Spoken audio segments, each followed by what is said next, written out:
In this video, we're going to explore how to create a series of slicers for our users to interact with the report. As a quick recap, we've now completed the entire charts and graphs section of our Power BI report. We've also completed the title and card section of the report as well. So in this video, we're going to shift our focus to completing these last requirements for report filters, creating slicers for year, channel, geography, store, and product. The end result will look a lot like what you see here, a series of slicers which will let the user filter and interact with their data. However, before we dive into our Power BI report, let's take a look at the types of native slicers that are included with Power BI Desktop. Let's consider the types of native slicers available in Power BI as three categories. The first category, universal, will be a slicer type that can be used with columns of any data type. The second category, date, are slicer types that can only be used with the date data type column. Lastly, there is number type slicers, which can only be used with columns that are defined as whole, decimal, or currency values. Let's start by reviewing the universal types within the universal category. Within the universal category, there's two slicer types. The standard list slicer, which gives you a defined list of items to click and filter by. These are always organized vertically. There's also a more responsive list type when you change a setting from vertical to horizontal. When you do this, the slicer will adapt to the size and shape of your visual container and attempt to create both columns and rows to organize your values to choose from. The last, and arguably my favorite slicer type, is the drop-down list. This provides the same vertical list of slicers as the first one. However, it's in a much more compact form that doesn't show the values unless you expand out the list, allowing you to fit many more of them onto a report page. This will be the slicer type we'll be using for our report. Now for the date data types. You have the option to create a slicer that lets you filter your data between two dates, or a date range. You can also choose to allow filtering only before a certain date, or filtering only after a certain date. The last date type slicer is the relative date slicer. This lets the user choose a relative date range by the past, current, or future.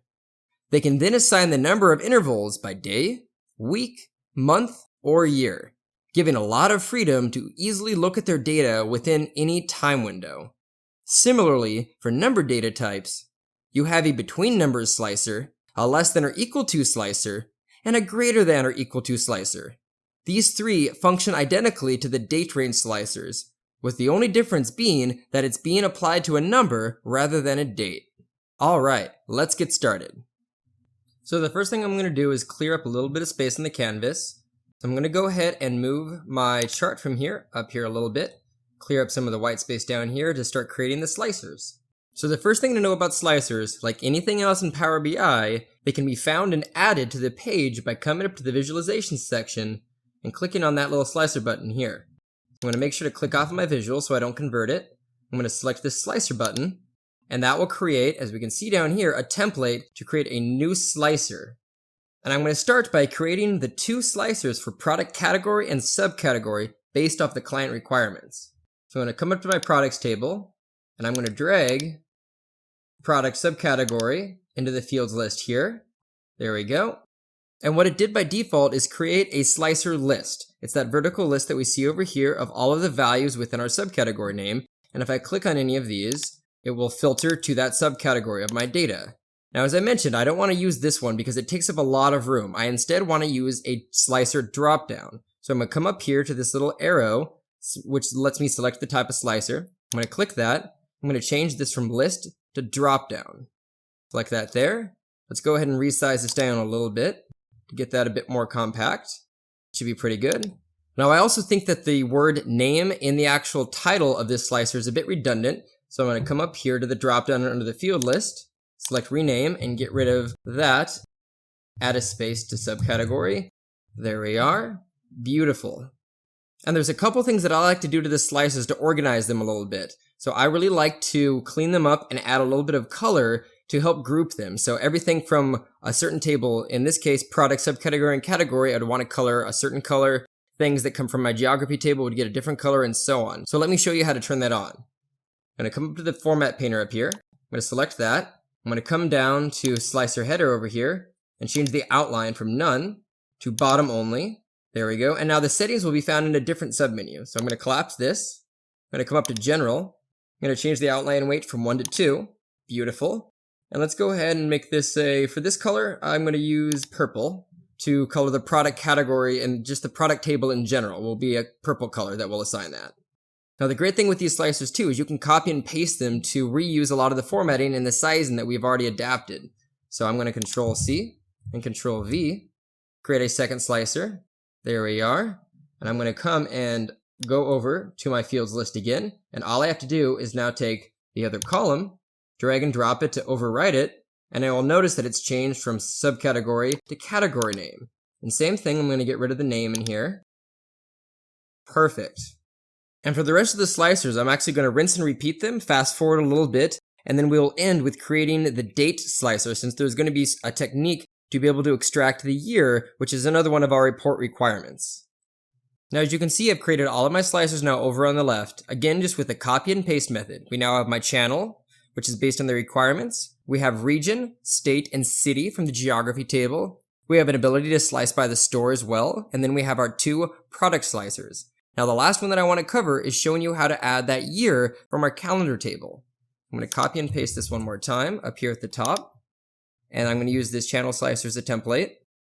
Now if we open up our calendar table, we'll notice that there's only the date value in here, and if I drag and drop that into the fields list, as a quick mention, you'll notice that if I choose the select type of slicer up here, I do have the betweens, before, afters, and relative that I mentioned in the slides.